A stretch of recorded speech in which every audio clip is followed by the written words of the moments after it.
This here is DJI's brand new first-person view drone, the DJI Avata. And today, I'm going to be working out if this drone is worth a spot in your camera bag. Now, unlike other DJI drones that are currently on the market, like for instance the brand new Mini 3 Pro, this is a lot more of an immersive experience because it is a first-person view. Now, if I went to go ahead and fly the Mini 3 Pro like I'm going to do today, you go ahead and use a controller with a screen, or for instance, you can use your phone. But with the new DJI Avata, you are using a set of goggles, which makes it a lot more immersive. It means you can fly through really narrow objects and you could be a lot more action and adventure with this drone over traditional drones, and that's something we are definitely going to be trying out today.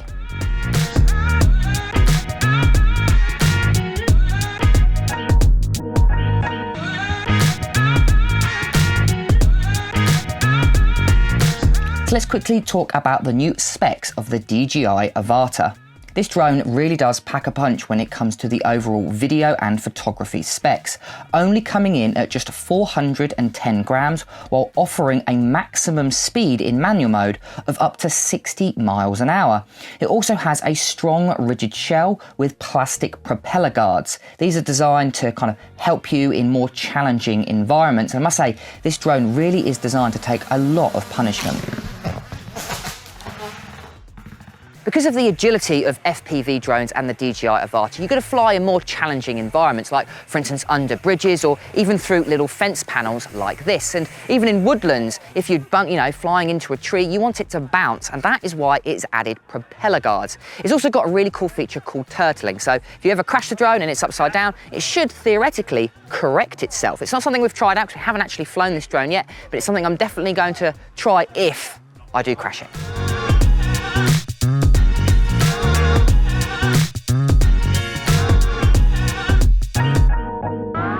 The camera specs on this drone are also impressive too, supporting a 48 megapixel 1/1.7 inch CMOS sensor with a 155 degree wide angle field of view, supporting an f2.8 aperture. It also has an ISO range of 100 to 25,600.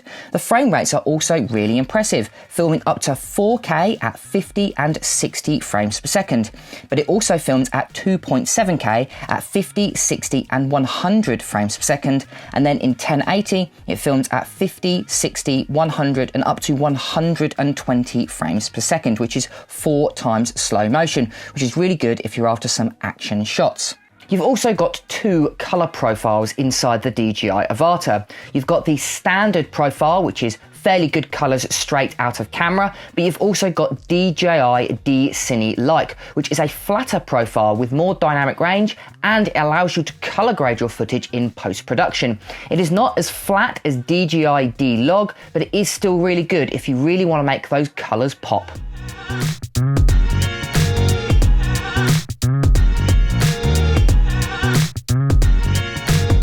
So DJI say that the DJI Avata has got a battery life of around 80 minutes, which is something I'm definitely going to test out today because traditionally FPV drones haven't got the best battery life. You've got to have a lot of batteries to get any shots. So we'll be really interested to see how good the battery life is on the DJI Avata. But enough of me talking, let's go ahead and actually use this new FPV drone.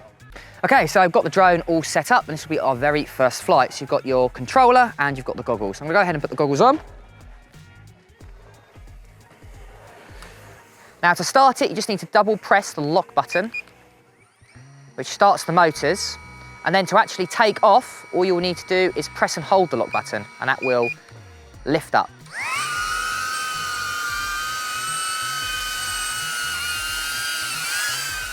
Now to fly it, all you need to do is you've got a small circle on the screen, and what it will do is wherever that circle is where you'll be pointing, and the actual smart controller's got like a little accelerometer in it. So when you tilt it, it will fly in that direction. Now, because of the size of this drone, it is quite small, which means you can fly it through more kind of challenging environments, like for instance at this woodland. So what I'm gonna try and do is get some cinematic shots of the guys riding their bike in this awesome location.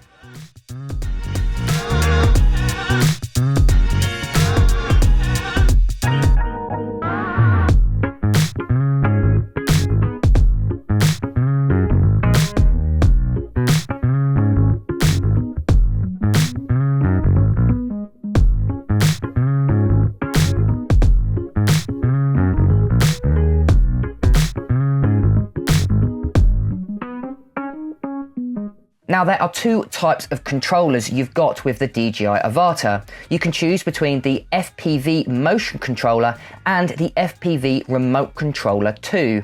The motion controller is the one that I've got today, and it's a gesture controlled device. This means that when you move the controller up, the drone flies up, and if you move a controller left, the drone flies left, a bit like a fighter pilot stick. It almost looks like one as well, with the buttons and knobs on the top. But you've also got the remote controller 2, which is another option that you can pre-order. Now, this is really handy if you want to place it into full manual mode, something that you cannot do with the motion controller.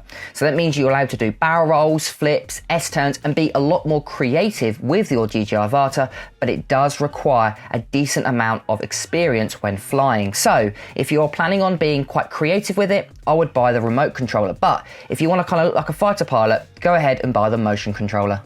So what I've just found out is the actual DJI Avata has got around 21 gigs of internal storage, which gives you around 20 minutes of 4K 60.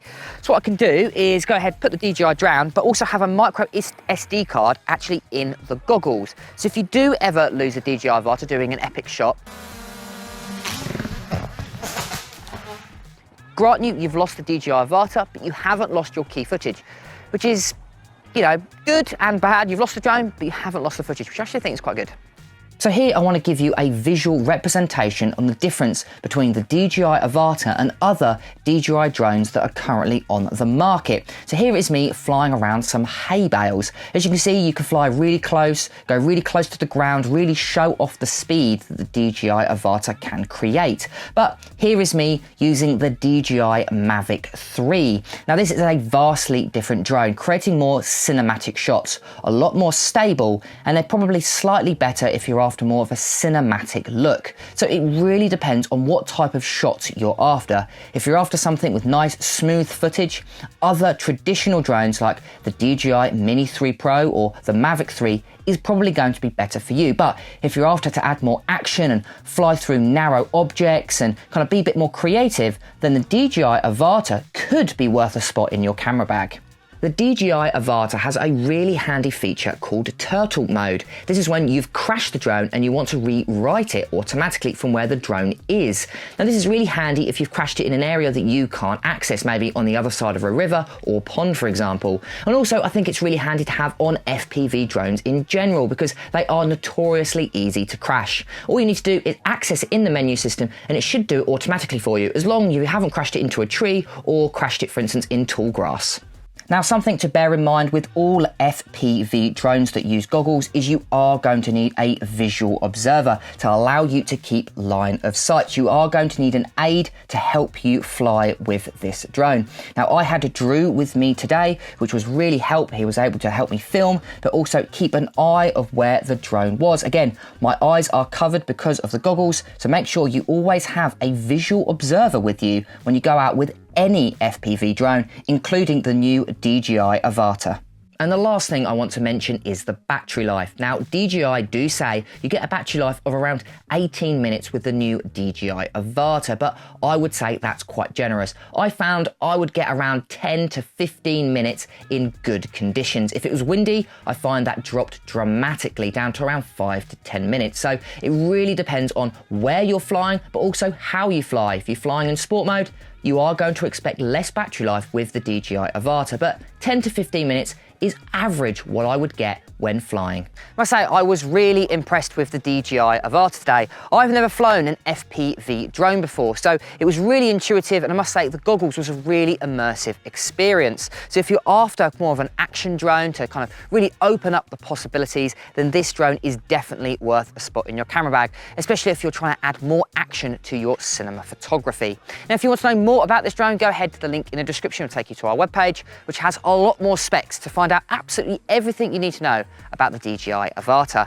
I've been James for Wex Photo Video, and I will catch you guys next time.